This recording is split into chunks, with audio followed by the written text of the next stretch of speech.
Everyone, it's Angelica from today. We're going to talk about the best foods and diet for Kapha imbalances. So if you don't know what your doshic imbalance is, you can go back to our previous videos where you talk about how to define what your doshic imbalance is. It's super important to know. So how do we know what foods are best to heal for Kaphas? So first, we need to talk about what imbalances Kaphas may be experiencing. You may be experiencing weight gain, lethargy, depression, sadness, melancholy, any type of mucus in the system, respiratory issues, especially chronic runny noses, phlegm. It can also feel a bit of like a paleness, which kind of comes from that lethargy that Kaphas are experiencing. Water retention, these are just some of the basics of how Kaphas can experience imbalances. And so, what does this mean on the elemental level? Now applying that intuitive template that we've taught you. On the elemental level, when we have a Kapha imbalance, we have too much of the earth and the water quality. The earth quality could look like weight gain, for example. That water quality could look like mucus in the body. So what's really important for Kaphas is to bring in the opposite elements of air, fire, and ether so that it can clear out some of that stagnation, some of that stuck and that heavy and that dense energy, get the metabolism working again and moving again, get inspiration and passion all coming in so that you feel in balance. So how can we do this with the energetics of our food? So if you have a Kapha imbalance, it's important to look at the diets of what you're eating. As I mentioned in the previous video, 10% of how we digest and heal is what we're eating. The 90% is how we're eating. So if you haven't already looked at the conscious eating habits, I do recommend highly that you start with that first because that will heal 90% of your imbalance. Now, the 10% is what we actually eat, which I know we're so excited to learn about. It's always what my clients are the most excited to learn about because we love food. I love food too. So if you have a Kapha imbalance, it's important to look at where in your diet may be contributing to the imbalance. Where are you having too much of the earth and the water quality? So what does that actually mean? How do I know if my food has too much of the earth and water quality to it? Well, that can look like a lot of heavy and dense foods.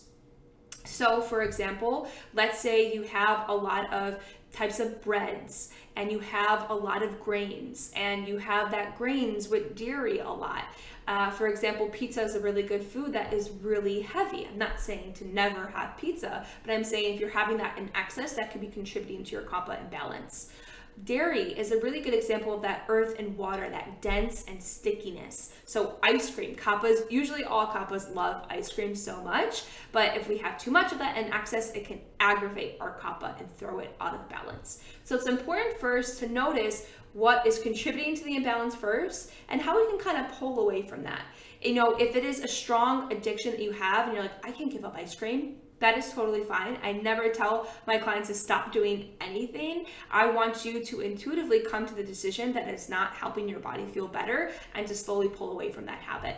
So the first way that you can really start to pull away from those habits is by adding in foods that actually feel good in your body. Because especially when you're a healer and you feel that sensation after a meal of like, I feel light, I feel energetic, you'll want more of that.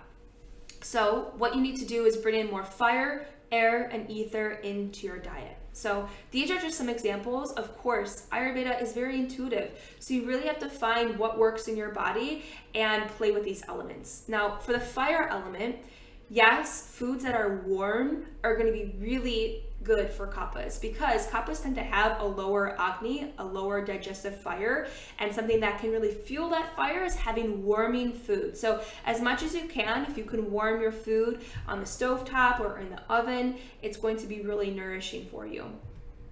Now, other ways that we can bring in the fire element is through our spices. Now, my teacher always says your spice cabinet is your medicine cabinet. So if you are just working with salt and pepper or garlic and onions, you need to expand. There are so many herbs out there, and herbs carry this really potent intelligence in them that when they are fully digested in your system, there is an intelligence that helps to strengthen the tissues of the body, and there's unique properties that each herb has to strengthen different tissues of the body for different reasons. It's just so powerful.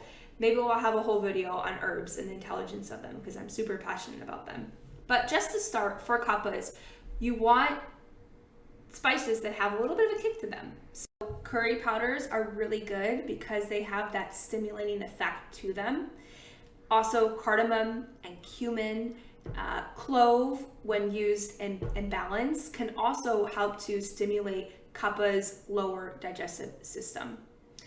Cayenne pepper, asafoetida, all of these spices, and just start to play with them. Most of the time we kind of have conditionings of these spices and what they smell like, and once we just kind of get to know them and put them in our foods, then we realize that that was a conditioning that we had, and we actually really like them and our body really likes them. So just start to play with a lot of these different spices that have a little bit of a kick to them.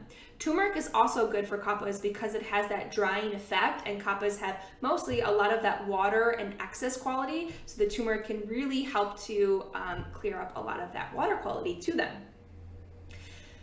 Other foods that are really good for Kaphas. So we got the fire element down with warming foods, think like soups and maybe some oatmeal, and spiced vegetables are really good for Kaphas.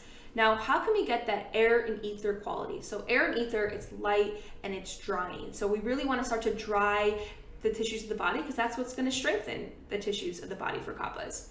So what's important is having lighter foods, like salads are good for Kaphas.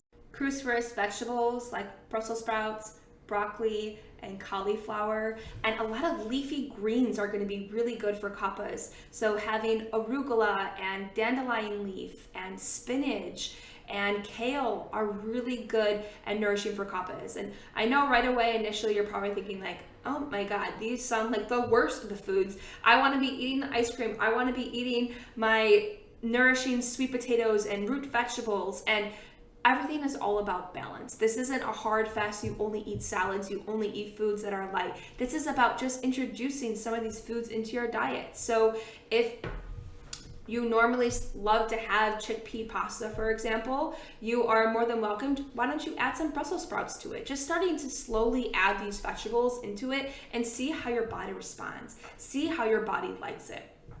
So that is how we can get the air, the ether, and the fire element in the Kapha diet. Now, a second part that I'm going to in the Kapha diet is understanding the tastes. So in Ayurveda, it's all about bringing our senses into balance. And with diet, it's important that we focus on the taste sense. In Ayurveda, there are 6 tastes. Yes, it goes beyond just salty and sweet. There are 6 of them. And they are bitter, astringent, pungent, salty, and sweet. Sour. So as you imagined, each of these tastes are related to different elements. So for Kaphas, we want more of the fire and the air and ether elements. So it is important that we have a diet that is focused on bitter, astringent, and pungent tastes. So again, that pungent taste can be related to the fire element. As I was talking, a lot of the spices, warming foods, soups, oatmeals are going to be really good for Kaphas. Now, to get that bitter taste, that is where our leafy greens come from. The dandelion leaves, arugula, kale, all of those leafy greens that are nice and bitter for Kaphas can be really drying for the body, which the body wants. And let's see, we got bitter, and astringent. So astringent is going to be a lot of that air and ether quality. It's very drying. So think again, a lot of those leafy and light greens. Legumes are also going to be nourishing for Kaphas because they have more of that drying nature to them. So I know that is a lot of information on a lot of foods, and if you're feeling overwhelmed, start small. What was that first food? You're like, oh, I love arugula. I actually haven't had that in a while, so I'm just gonna add that into my meals this week. Keep it at that. Maybe it's something as simple as bringing in more of the pungent and just getting a couple new spices in your medicine cabinet and just starting to play with a couple new spices in keeping it simple, and that is going to help stoke your digestive fire. So start with just one element that I mentioned that feels really easy to do, some low-hanging fruit, and just start to bring it more into your life and notice how your digestive fire will transform, because that's what it will do. It will transform your digestive fire so you're able to eliminate toxins from the body and feel more balanced and energetic and inspire Kaphas, because that's what you were meant to feel when you're in balance. You weren't meant to feel heavy and sluggish and dense. You were meant to feel alive in your body, and food can be the healing medicine for that.